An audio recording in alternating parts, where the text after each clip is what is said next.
Welcome to Breaking Through with me, Kristen Rao Finkbeiner, powered by MomsRising. I'm thrilled you're joining us this week because we have just really powerful and informative guests for you this week. We start out talking about democracy, how it's under attack, and how you can rise to help protect democracy. Following that segment, we look at the economy, the jobs report, what's happening with women being pushed out of the labor force. The next segment after that looks at the maternal health crisis and also the crisis of human rights abuses that are happening in the name of immigration enforcement, and we share tips for activism there too. Then we close the show with an inspiring segment with Men4Choice, who talk about the hope they have in the midterm elections. We're going to jump right in with our first guest. We are joined by a very, very, very, very special guest, Alison Gill. She is with the National Women's Law Center. Welcome, Alison. Thank you so much. I'm glad to be here. I'm really glad you're here too, because we need to explain to the American public a really confusing thing that is happening. And that is that there is a bill moving forward in Congress called, believe it or not, the SAVE Act, which actually does nothing to save anyone from anything or in any way. It actually is a big voter suppression law. And I'm wondering if you could share, Alison, about why the SAVE Act is the opposite of saving anything and actually is undermining our democracy and undermining our right to vote. Absolutely. Well, the SAVE Act, as you said, is a voter suppression bill. You know, its proponents say it's about voter ID, but really it requires every person, when they go to register to vote, to prove through documents their citizenship. And these documents can be difficult to get and very expensive. So we're not talking about your IDs or even like a real ID. You need either a birth certificate that matches your legal name and your driver's license, or you need a passport. And millions of Americans simply don't have those things ready to go. And more than half of Americans don't have a passport at all, right? Yeah, And so it's a really big deal. it's a big deal. So as somebody whose legal name is Kristen Rao Finkbeiner, you might imagine that that is not the name on my birth certificate. My name on my birth certificate is Kristen Rao, right? My married name is Kristen Rao Finkbeiner. So if I had to go vote and I didn't have a passport that costs over $120 and just brought my birth certificate, I wouldn't be allowed to vote, right? So we're talking about registering to vote in the SAVE Act. So when you go to register to vote, you know, you're right, you would not be able to, those two documents would not match. So you'd have a real problem. And it's very unclear what would happen. Yeah. Would you be able to register? Would you not? No one knows. It's not in the bill. And so it could very well prevent you from voting. And I'll say this, there's 69 million married women in this country who have changed their names. So it could potentially impact a lot of people. Yeah. So again, you all, we're talking about me. I love voting. I would go to vote. I would bring my birth certificate. It would say Kristen Rao. My driver's license says Kristen Rao Finkbeiner. People there would say, what? This is not you. I would say, yes, this is actually me. I promise this is me. And you know what? I wouldn't be allowed to register to vote and therefore would be blocked from voting.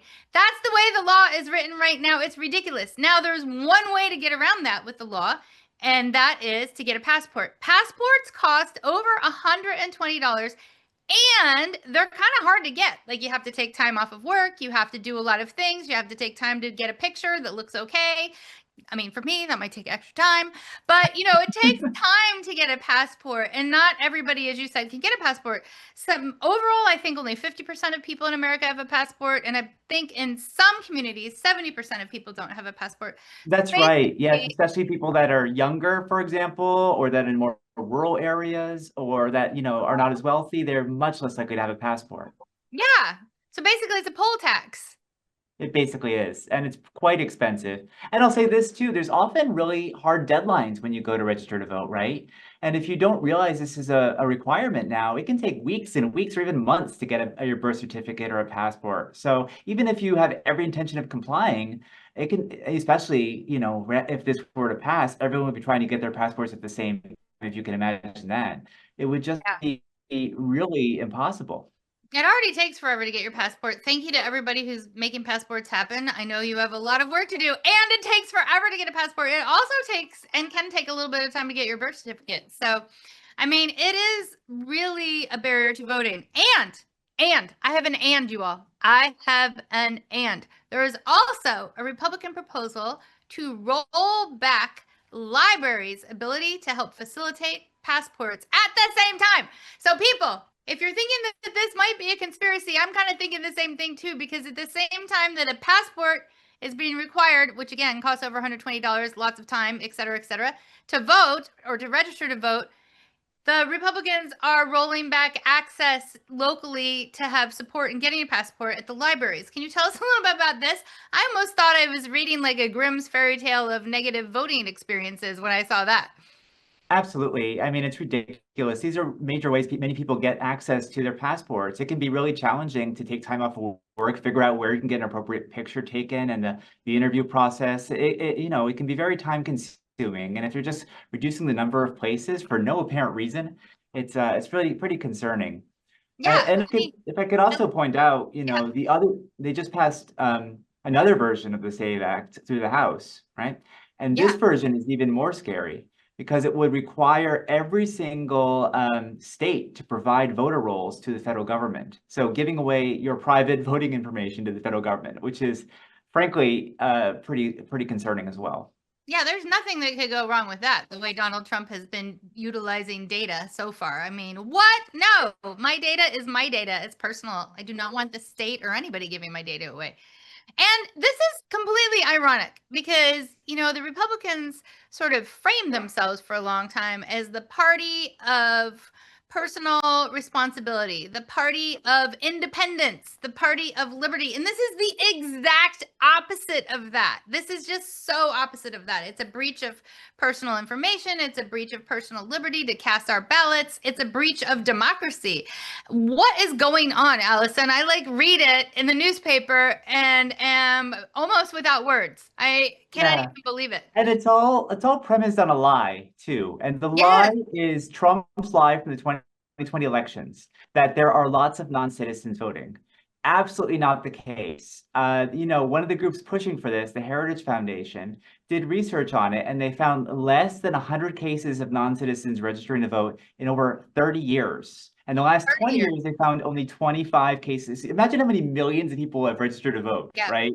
25 cases. It's absurd. This has not happened in America. We have safeguards, and it's already illegal to vote for non-citizens in federal elections. So this is all just a made-up problem, and they're disenfranchising millions of people potentially to deal with this made-up problem. Right, tens of millions. Tens of millions. I mean, think about how many people have changed their names when they got married. Mostly women, just saying, I'm annoyed. What can people do about this? So this is already passed the House and it's moving through the Senate. It's really critical that your senators hear from you that this bill is not something that should pass. They should not support this bill. They should oppose it at every level. And so we're expecting a vote pretty soon. I'll say that National Women's Law Center has an action alert that you can take action if you're interested. That will reach out to your senators to send emails, but otherwise call their offices. Let them all know that they cannot support this measure. It's a voter suppression bill and they should not be supporting it. 150%. Call your senators and say, vote no on anything related to the SAVE Act because it does nothing about saving anybody.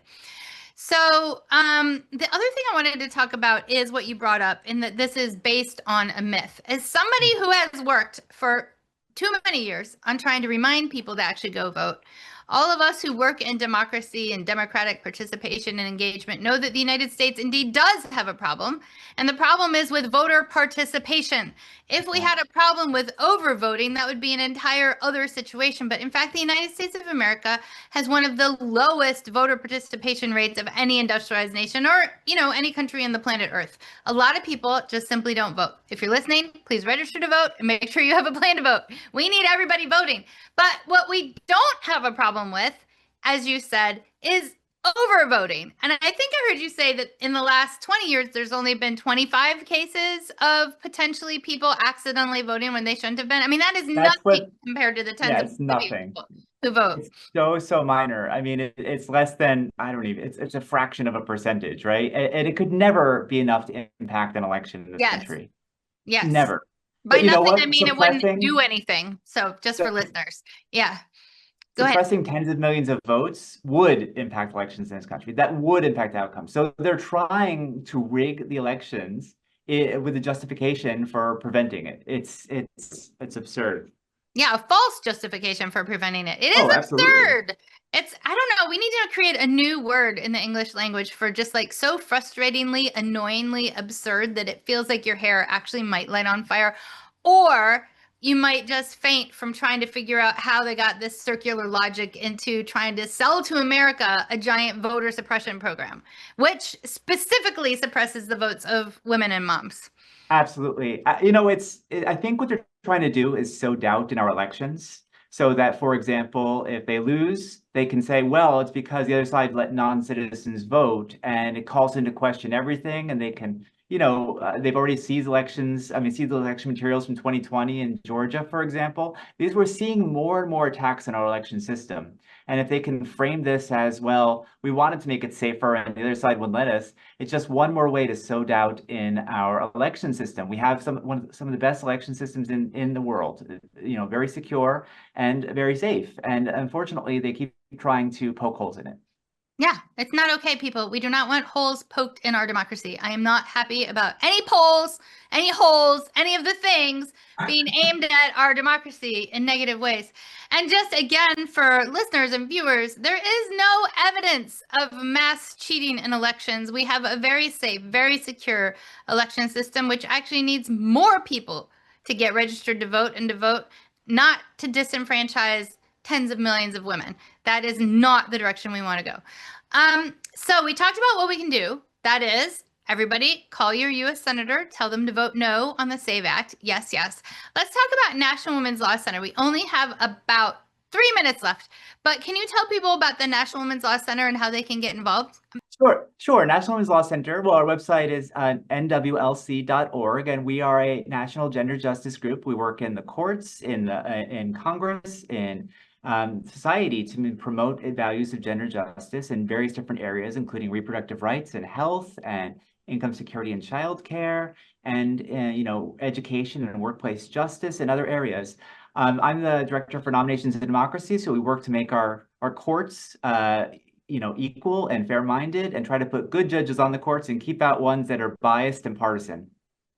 And sometimes we need to remind people about the 3 branches of government, which are supposed to be separate and independent in a system of checks and balances. And we have Donald Trump undermining that right now as we're all watching the headlines go by. So can you just share briefly why the 3 branches of government are important, including the courts? Sure. Well, we have a system based on separation of powers, right? Which means that no one branch can control everything. They have to depend on each other and they check each other so that no one branch is performing acts that are corrupt or illegal. And unfortunately, Donald Trump does not like to be checked. So when the courts say he's doing something wrong, he says the courts are corrupt and blames them. When Congress doesn't do what he wants, he blames them and tries to sort of manipulate them. And when the people try to hold him accountable, he tries to undermine elections. So that's what we're seeing at every level, right? Fortunately, we're seeing the most corrupt administration in history, and we're seeing attacks on the rest of our systems of government, which are really threatening to destabilize it. Knowing what you know about both the history, the checks and balances in democracy that are supposed to be there, and the present with things like the SAVE Act, just full on trying to disenfranchise tens of millions of voters, what is giving you hope? Well, the elections are giving me hope because I do believe they're going to happen. And I do believe that people are going to hold lawmakers accountable who have violence, go through cities, who have let the administration break the law. And I feel like that'll make a big difference. And, after there is more lawmakers in Congress willing and able to hold the administration accountable, I think that there will be less ability for lawbreakers. So I think that's what's giving me the most hope this year. Yeah. So people, the hope is you and your ability to make sure that you are registered to vote and that you have a plan to vote and that you make sure that you vote on your ballot on the front and the back of the ballot if you have a back of the ballot. Because listen, we need you voting. If judges on your ballot, you need to vote for those judges on your ballot, not just for presidential or congressional. Vote up and down the entire ballot. That's needed. That's important. We need all the checks, all the balances, all the people in office that represent us.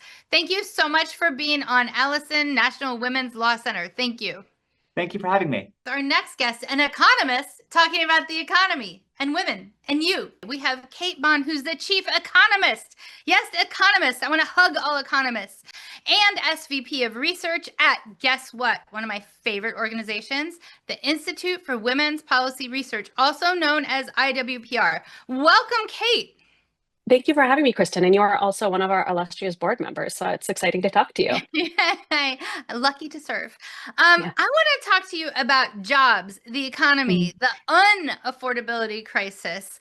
We saw some trends in the recent job report, which we know already Donald Trump has said he's suppressing some of the data in the job reports on purpose. So it's not the full picture, that show that many women are being pushed out of the economy at an increased rate. What is happening in the recent jobs report, and what is that information that Donald Trump is trying to suppress? I just, as an aside, I'm trying to understand sort of what are we looking at as the data, and then what does the data that we can see say? Yeah, I'll start with the first thing, sort of what the recent jobs report it was, what was it like in a little bit sort of medium, longer term, and then I'll get to the technical piece because it's a little bit the type of question you have to ask an economist because it's quite technical what's happening here. I'm so excited that you're on because you can answer those technical questions. Okay, ready to you. So the thing was actually last jobs report, it was, first of all, it was delayed because of the temporary shutdown, partial shutdown that happened. So it came out a little later than usual. And it was better than expected. And so, we have to concede that at 130,000 jobs were added when the expectations are going to be about 50,000, which has been the recent average. So it was a lot more jobs than we typically expected. Black women's unemployment really has been really, really high the past year, but it decreased to 6.3%, down from 7.3%. That's a really large drop, a whole percentage point drop in unemployment for Black women. And all groups of women added jobs last month, except for Asian women. So overall, that is, one of the best jobs reports we've seen in a while. But the piece here that is a little bit messy and complicated is that, collecting data and using statistical methods to analyze what's happening in the economy is always a little bit of an art in addition to a science. And so the way they do this is that they release the initial numbers when they first get them, and then they do a lot of revisions. They continually revise the data to make sure it's more accurate and more accurate. And what they do usually for the January data when they release it is they do revisions based on what they know about how the population has changed in the entire country over the past year. And they'll often pull from administrative data. So things like the government has access to data on how many workers are employed because they have to have unemployment insurance coverage. And so they'll have those measures where they can say, okay, this is how many people we surveyed, but this is what we know about the growth of the labor market and changing trends in the labor market. Let's align these two to make sure that our estimations are more accurate. And usually when they release that data with the January data, with those revisions, they did not do the population revisions this time. We're expecting that to come out in the next jobs report, but that's still pretty unusual to not receive that data. And we really, really need that revised data to get a full picture of what's happening. That's how we sort of understand what's happening. Why are so many women being pushed out of the labor force? Yeah, well, so this is the longer term piece, is that while the last month was good data, longer term, we are seeing really troubling signs for women workers and particularly Black women workers. And so, well publicized last year is that between January and August, over 250,000 Black women lost employment. We now are positive year over year, but we don't know how many new entrants came to the labor force, how many Black women graduated high school and college that would want jobs. And what we see happening here is in that period of time from January to August, Black women made up over half of all the jobs lost, even though they're only 14% of women workers. So that's just a huge amount of Black women being driven out of the labor force. And what we did at IWPR is we're really interested in that sort of why are they being driven out? What is happening underlying this? And we went in and we looked at a couple different factors. We looked at what jobs are declining in the economy, and we found that a lot of these sort of professional business services jobs are declining, particularly for women, and Black women are overrepresented in those jobs. So a sector that's decreasing, you find more Black women there. And then they also are losing jobs, even given their overrepresentation in that sector at a higher rate. Another really important piece is healthcare. We know that women are overrepresented in healthcare jobs, and Black women in particular, other women of color. But the healthcare sector has been leading job growth, but at a decreasing pace. And so healthcare used to add, gangbusters numbers of jobs per month. They're still adding jobs per month, but many, many fewer. And so there's less demand for healthcare workers then. And so that's going to also make it harder for women to have opportunities. And the last one I'll mention is our friends at the National Partnership for Women and Families also have some great work looking at mothers in the labor force. So obviously of particular interest to your audience. But we are finding things like mothers with children under 5 have had their labor force participation decreased by 1.4%, which is troubling. It's not a huge sounding number, but that's still pretty troubling. But for Black women, it's 2.8%. So Black women in particular who are mothers of young children are really being driven out of the labor force. So I said those are the two things. It's the types of occupations that are growing or not growing. And then we're really finding that something is happening now with mothers of young children, that they are being pushed out. And I'm so glad that you're using the framing pushed out, because we know that 3/4 of families need the wages of moms to make ends meet. Again, 3/4 of families need the money that moms bring in to put a roof over the heads of their children, to put food on the table. And sometimes the far right is framing this as moms are deciding to leave the labor force. But what we are hearing from actual moms is they're literally being pushed out, and they're being pushed out because costs are going up. The cost of childcare, which allows parents to go to work, allows kids to thrive, and allows businesses to not have supply chain disruptions and disruptions in the running because they don't have empty vacancies in their staffing, are all do better when we have access to childcare. So know that childcare is important. We also know that it's increasingly unaffordable. And we also know that the Trump administration and Republicans have been trying to push policy forward that undermines access to childcare, which, by the way, undermines parent choice. It takes away our choice to be able to survive and thrive, or, to really struggle. So parents are getting pushed out of the labor force because of the increase in childcare costs. Honestly, the increase in food costs, even coffee is up 33%, as well as healthcare crisis, which healthcare costs are going up. So from an economist's perspective, how does the increasing costs push parents, especially moms, out of the labor force, even though those families need those wages in order to thrive and survive?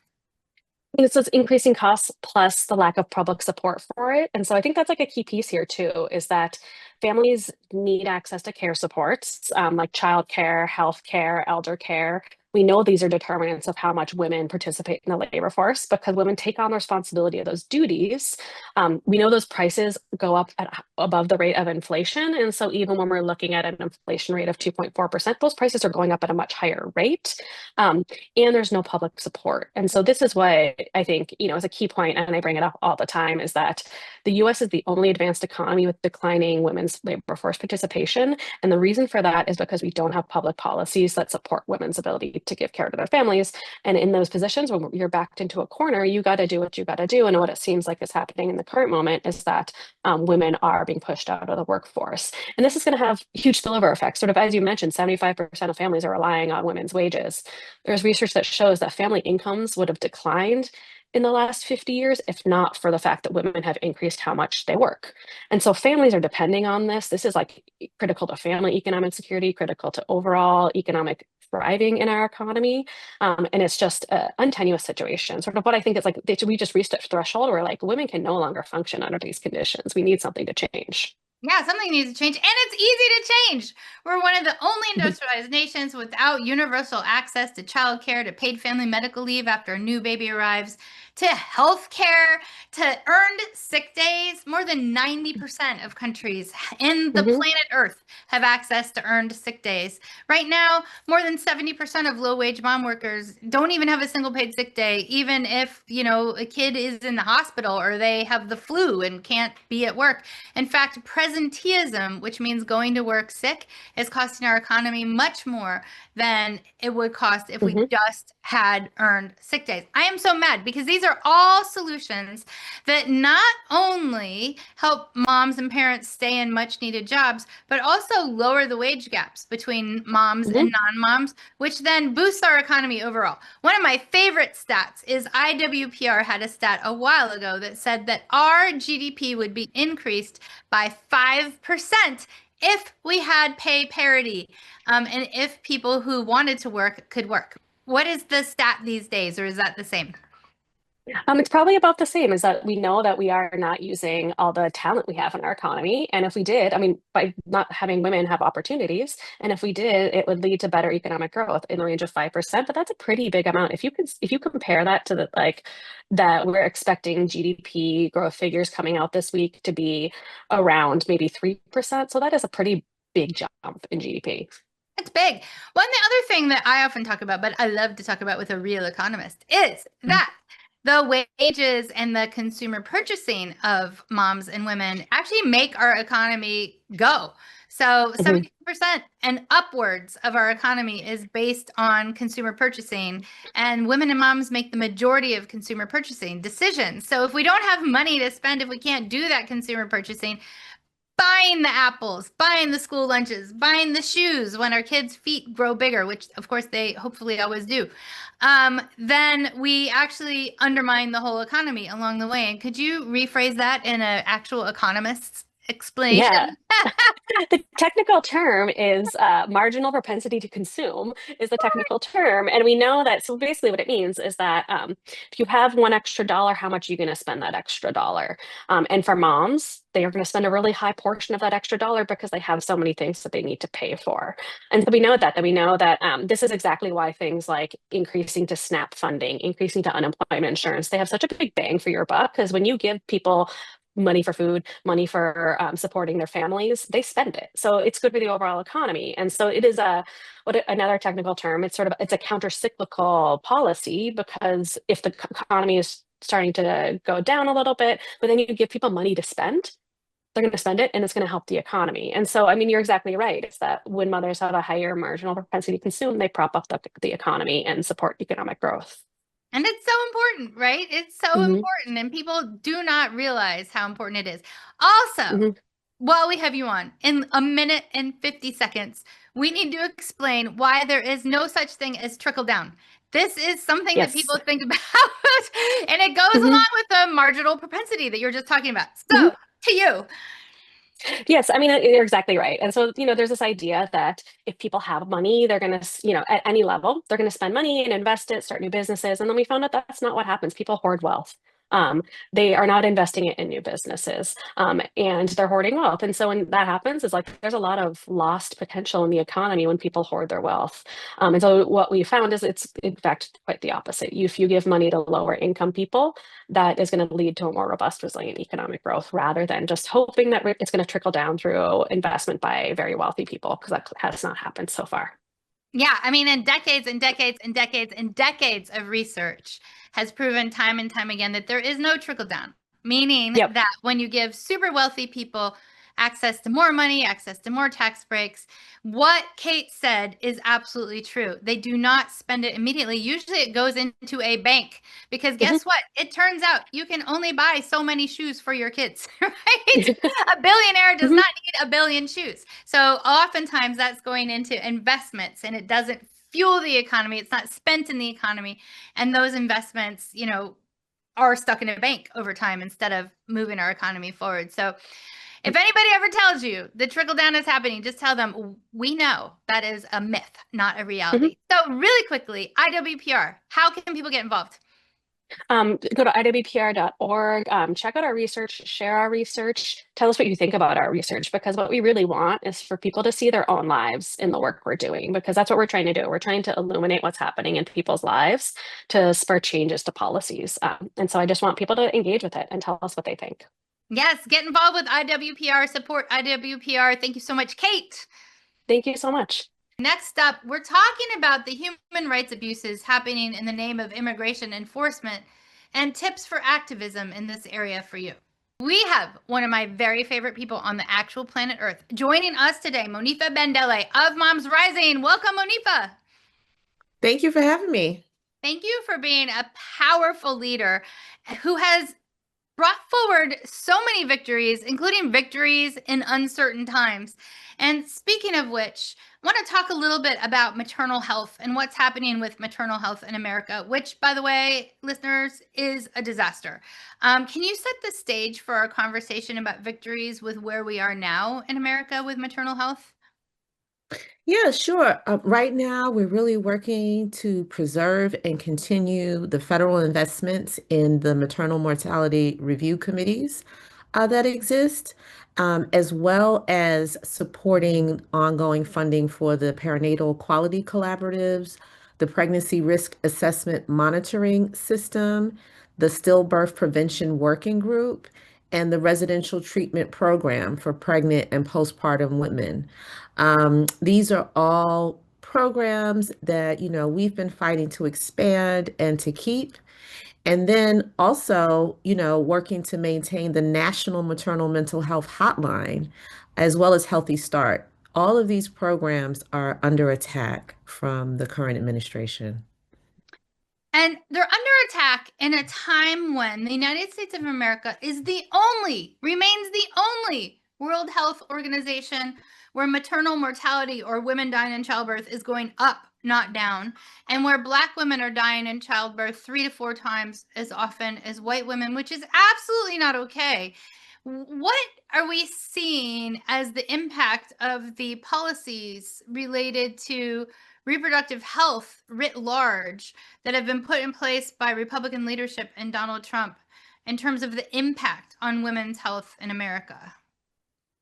Yes, especially the attacks on having access to abortion. We're seeing a huge increase in maternal mortality in states where there's strict abortion bans because a lot of pregnant patients who go in and who need life-saving interventions from doctors are being denied because those practitioners are basically afraid to violate the law in the state in order to save pregnant women. So we're seeing an increase in such deaths happening in places like Georgia and in Texas and in like many, many states where they have these really strict abortion bans. For example, Candy Miller was a young mom in Georgia who needed help while miscarrying. And doctors there delayed supporting her, which resulted in her death because they were trying to figure out if they could perform the procedure that they needed to do to save her life. So, these things are just increasing in these states where, we need more healthcare, not less. And so when we ban things like abortions, doctors leave states, labor and delivery wards close, and therefore pregnant people who are trying to give birth have to travel far. And if there's an emergency, they have to travel far. So it's kind of like a domino effect. A lot of these policies that the Trump administration is doing and what's happening to pregnant moms and especially Black and Indigenous moms. And one of the things that we're seeing, as you said, is a lot of OBGYNs, a lot of birthing centers, a lot of reproductive health centers closing down. That is horrible. People are losing their lives because of that. They're losing their children because of that.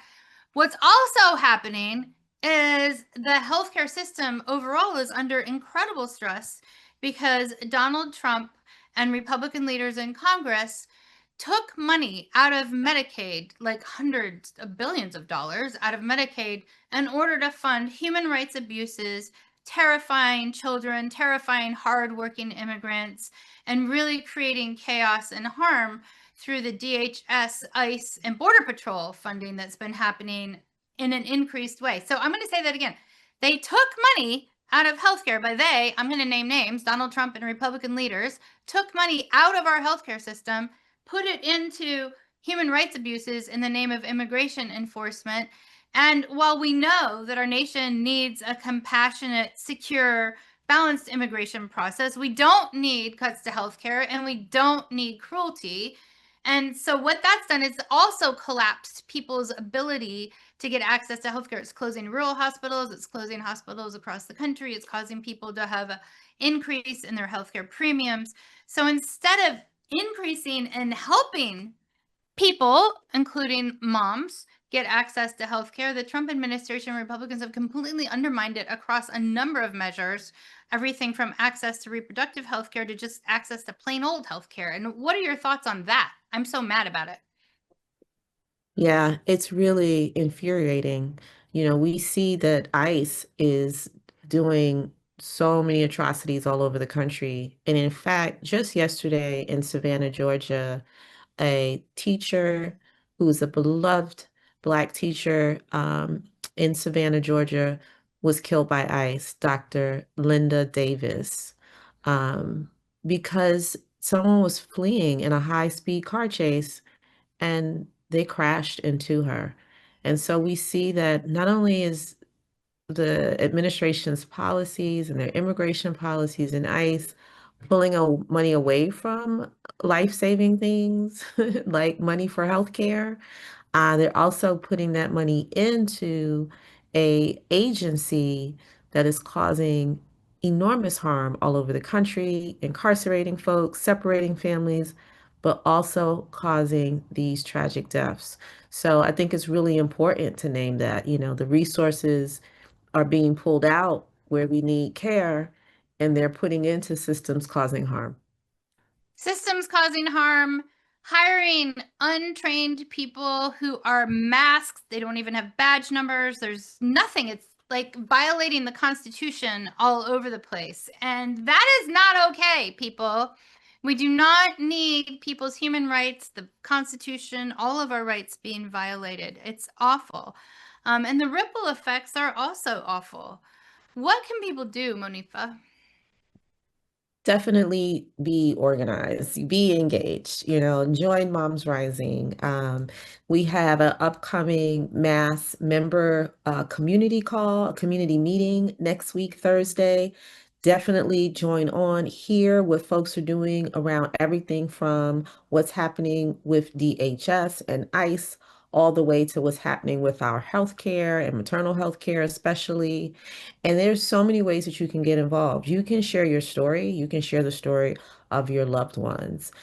You can show up and be a part of local activations. You can go to Washington, D.C. And if you live in Washington, D.C., we have a Mom Ambassador program.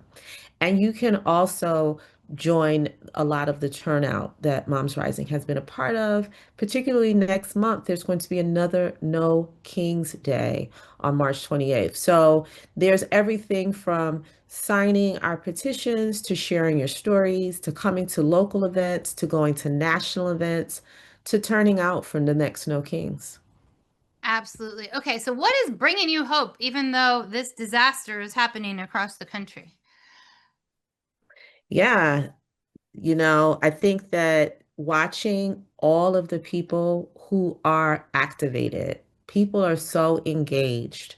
The turnout, not only to mobilizations, but also to mutual aid efforts, to town halls, to accountability sessions with local Congress people, all of those things, we're seeing like more and more people getting involved, more people resisting ICE and pushing back on this occupation that's happening in their cities.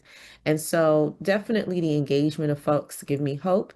And I also am getting a lot of hope from elected leaders who are charting a different path, everywhere from Baltimore, Maryland to Chicago, Illinois, to right here in my own city, New York City. We're seeing local elected leaders push back on the Trump administration, push back on having DHS in their streets, but also doing things like canceling medical debt. Come on, Illinois, also doing things like pushing for and winning finally in New York State, universal child care. This is what happens when we put the right elected leaders in the right places. So this election coming up, the midterms, are very important, but also in between that, for folks out there, are a lot of your local elections. We've got to keep our foot on the gas with the local, what's happening in cities and states, because that's where a lot of the inspiration is happening right now. Absolutely. I love that you mentioned the inspiration is happening in cities and states. And that's an area where we can definitely move forward progressive, positive policy that lifts families, lifts people, lifts the economy. And we're seeing that happening. And I'm so glad you raised that, Monifa. I'm also glad you raised making a plan to vote. Do you want to give people advice on that? Because we've got some voting situations coming up. I know. I mean, I hope a lot of people have seen the clips online of the hundreds of students at North Carolina A&T. In that state, in North Carolina, their polling site on campus was attacked by the state legislature and closed. And we know that most students do not have cars. They are not able to travel far and get back to campus and get to class. And so they demonstrated just how horrible closing their polling site was by marching from their campus to the nearest polling site, right? They had to basically cross counties to go, and the students are fired up. They also went to the state capitol to speak out and testify about how much they, as young people, are eager to vote in the midterm elections, and they're very upset at the administration for making that so much more difficult for them and their classmates by closing their polling site. So we see a lot of shenanigans happening all over the country where sites there where there's a lot of young people, like college campuses, or where there's a high portion of Black folks, like some of the communities in Alabama, where they're like closing polling sites. On top of that, there's ID laws that are rolling out and that are very confusing. And then there's also an effort to make it even more difficult. Folks should check out the SAVE Act to vote because of the identification qualifications. So definitely make a plan, because there are forces throwing everything in the road for you to vote. But we know folks are going to turn out in huge numbers. I mean, they really kind of awakened this college campus, by closing their polling site, because they got the students riled up to where hundreds of them marched a county over to be able to early vote. So important. So everybody, make sure you're registered to vote. Check your voter registration and then make a plan to vote. And also start picking your voting walk-up song. Start figuring out who you're going to go vote with. Start figuring out, maybe you want a party to select who you're going to vote for on the ballot with some other people. A party can be you and your cat, or it could be you and a whole bunch of people. It is really important now more than ever that we each exercise our right to vote, because we're seeing breaches of the U.S. Constitution, breaches of human rights, breaches of democracy. And guess what? It is each of us, together with our friends, families, and neighbors, who are going to be able to protect our democracy and build toward that more perfect union and help make the dream of what we can be together as a nation be a reality in a place where everyone, I mean everyone, can thrive. So thank you so much for being on. Monifa, thank you so much for all you do. Thank you, thank you, thank you for your leadership.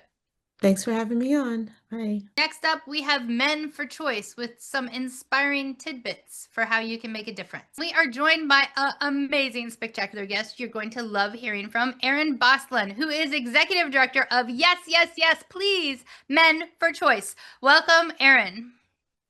Thanks so much for having me on, Kristen. It's great to be with you.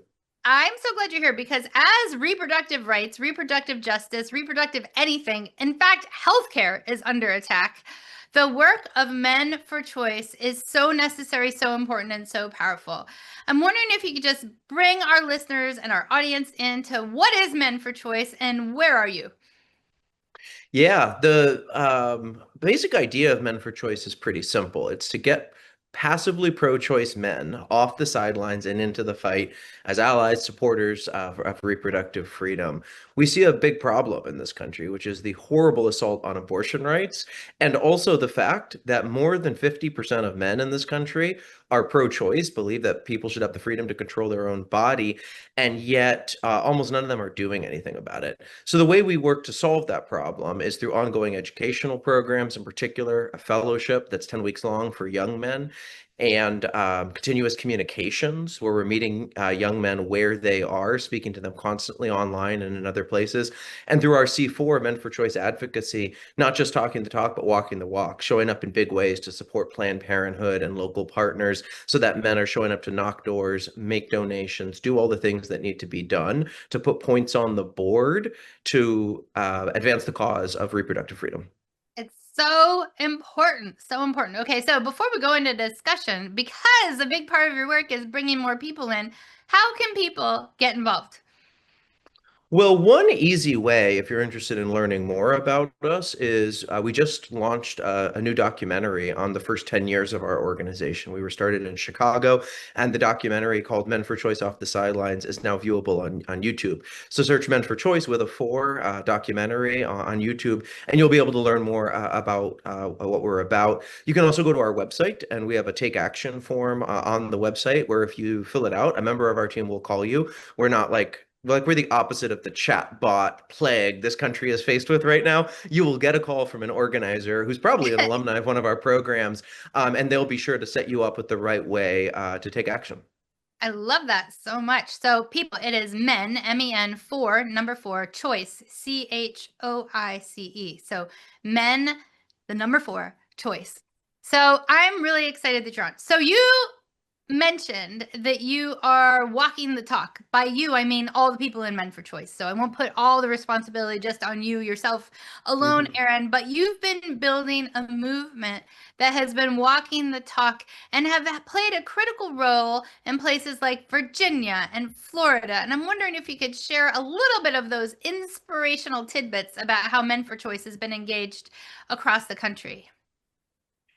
Yeah, well, we started in Chicago 10 years ago, and the idea at the beginning was pretty simple, was how do we get men to show up and do stuff to support all of the women and impacted people who have been leading on this fight for so long. And for the first 5 years, we played a role in coalitions to pass laws in Illinois. We knocked doors in Illinois and then started expanding nationally. And around that time, I came on staff and we created a fellowship where 18 to 28-year-old men are able to learn about the issue of reproductive freedom and also not just learn about it, but do stuff. So they host 3 peer-to-peer educational programs where it's young men talking to other young men who they know about the harm caused by abortion bans and then outlining the steps that fit each person's interests about, okay, you see this as wrong.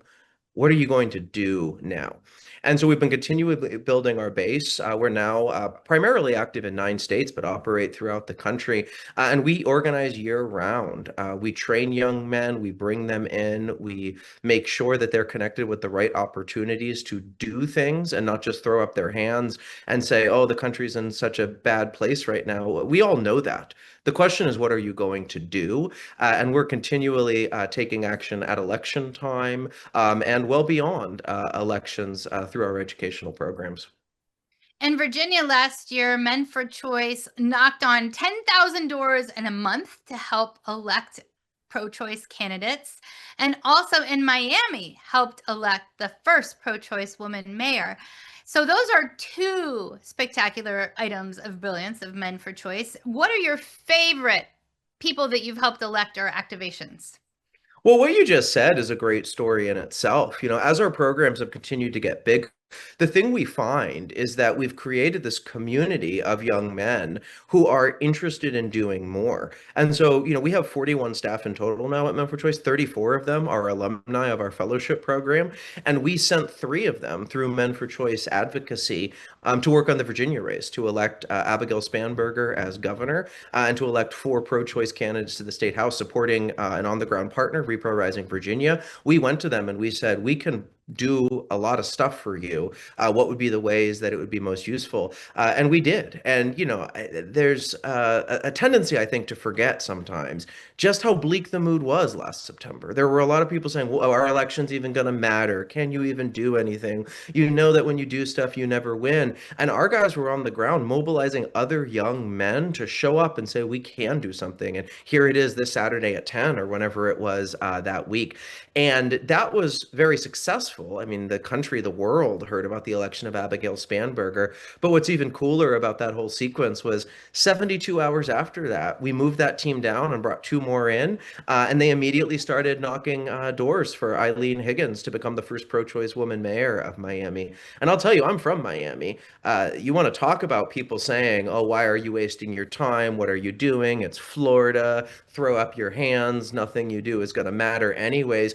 We didn't do that. Our guys didn't do that. And in a month, they knocked, there's actually 11,000 doors, but we rounded to 10 Wow. because 10's easy to remember. And Eileen Higgins was elected the first pro-choice woman mayor of Miami, the first woman mayor ever. So when you show up and you commit to a disciplined course of action, you get spectacular results. And what's really exciting is we then hired several of those guys who are now organizing on the ground in North Carolina, in Wisconsin, in Virginia. And we just launched another version of our fellowship this Monday, where we're training once again over 100 new young men who are going to be bringing in other young men and showing here's the way to take action, to support women, and to stand up and be the kind of guy who does something rather than just saying, there's nothing I can do. I love this so much. And one of the things you said when you first got on is that the majority of people in the United States of America are actually pro-choice. Sometimes we hear the naysayers the loudest because they are just squawking. But actually, more people agree with Men4Choice, with pro-choice, than disagree. And I'm wondering if you can dive into that a little bit more for our listeners and our audience. What does the polling say about choice? Oh, I'd love nothing more than to talk about this.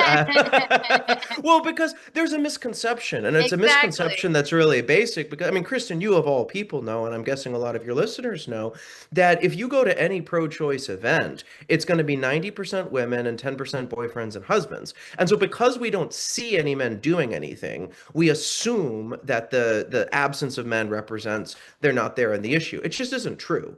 So the Pew poll, for example, has consistently found that about 61% of men in America believe that abortion should be legal in all or most circumstances. That's 61%. And it's barely lower for men than for women, although it's a majority of both men and women. There was a Gallup poll last April that some of your listeners may be familiar with, where there was a real concern throughout the movement because it said only 44% of men self-identified as pro-choice. But here's the thing.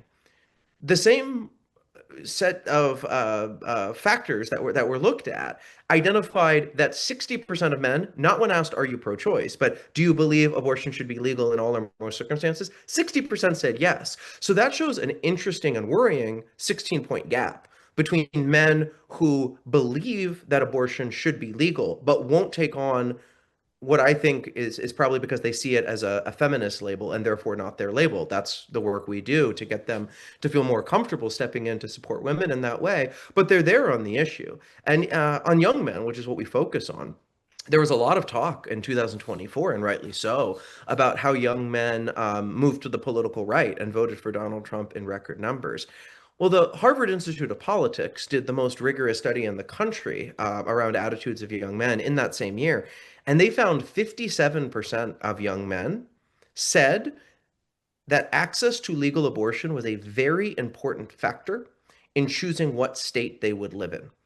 And yet 55% of men voted for Donald Trump, who was responsible for the overturning of Roe v. Wade. So we see the disconnect as rooted in a couple key barriers that we talk about in the documentary. The most important of which is that men just don't understand the harm caused by abortion bans. We were founded as an organization because our founder in 2014 learned about attacks happening at abortion rights on the state level. And he went up to the speaker presenting and said, how did I not know any of this? And she said, well, guys never know this. They just don't think about this. And that put us on the path where we're on. And so we know from experience that you can build a strong community of men who are ready to take action, but they need to understand the harm. They need to see that they have a stake in this. They need an on-ramp and they need a playbook. And that's what we exist to do, because we're committed to this next generation of men doing better than the last 50 years, who have left this to be something that is only faced by those whose body is under attack. We don't think it should be that way. 100% agree. And also, I want to lift up again to all our listeners that more than 60% of people in America believe that there should be reproductive freedom. And that is really, really, really important. And we're not just saying that polls are saying that. When you look at what's happened with ballot measures in red, purple, and blue states across the country, you can see that across the country, no matter where people live, when it comes time to cast a ballot for reproductive freedom, people cast a ballot for reproductive freedom. So when you're listening to some of those Republican thought leaders and Donald Trump, just know there's a lot of smoke and mirrors going on. The majority of people actually believe and are on the same side as Men4Choice, not the other way around. So the midterm elections, we have about 2.5 minutes left. What's happening in the midterm elections related to Men4Choice? Yeah, we're gonna be active because there's just so many passive pro-choice men in this country who, if you talk to them, if you organize them, are willing to step up. We're going to be running an aggressive election program through Men4Choice advocacy, where we mobilize our members, our base, all of the men we've been organizing, and take action in at least 7 states, possibly more. And we're going to run 2 actions in every single state that we're active in. And we work with Planned Parenthood. We work with more local groups, and we say, what are your priorities? And we get large groups of men to show up for them. And every single time, we tend to get the same feedback, which is not only, wow, I can't believe 22 guys showed up to knock doors for repro rights. This is the most men I've ever seen show up to take action for reproductive rights. We hear that a lot. The other one we hear a lot is, this is the most men I've ever seen show up to take political action, period. And so I think it goes to show that if you make the effort to engage men as stakeholders, and we don't think, by the way, that's the duty of women to do. We see it as our role to organize that base, have it ready, and send it where the people who have been sounding the alarm about attacks on abortion rights for generations, where they say the priorities are. And we will get large, energized, organized groups of men to show up, to knock doors, make calls, send text, whatever is needed, so that we are pursuing the victory that the American people deserve on this issue, that reflects where we are on this issue. 100%. So we only have a little bit left, but for people who just joined us, how can people get involved, sign up, be a part of Men4Choice? Yeah, well, you can go to our website, Men4Choice with a 4, men4choice.org, and you fill out our take action form, and an actual person will contact you and talk with you. That's one way. You can go to YouTube, and we have a new documentary on our first 10 years. You can search Men4Choice documentary. It's 30 minutes long, and you could learn more about us there and find a form to get involved there. And if you happen to be in Chicago this Wednesday, February 25th, we're doing a screening of that documentary at the Center on Halsted, which is also where Men4Choice held its first event 10 years ago. So it's a full circle, recommitting to the fight in the city where we started, Center on Halsted in Chicago, this Wednesday at 6 p.m. or at any point, anywhere, if you are watching it on YouTube. Thanks so much for being on. Thanks for all you do. Aaron Bos-Lun, Executive Director of Men4Choice. Thank you. Thank you, Kristen. Well, that's it for our show today. Thanks so much for tuning in as we tackle the top topics facing our nation in the way that requires the most boring disclaimer in the history of the planet Earth. Here goes. Views expressed on this show are those of the individual speakers and should not be attributed to MomsRising, to this station, or to any news or social media service that may disseminate a recording of this show to the public or to any segment of the public. Boom! We'll catch you next week.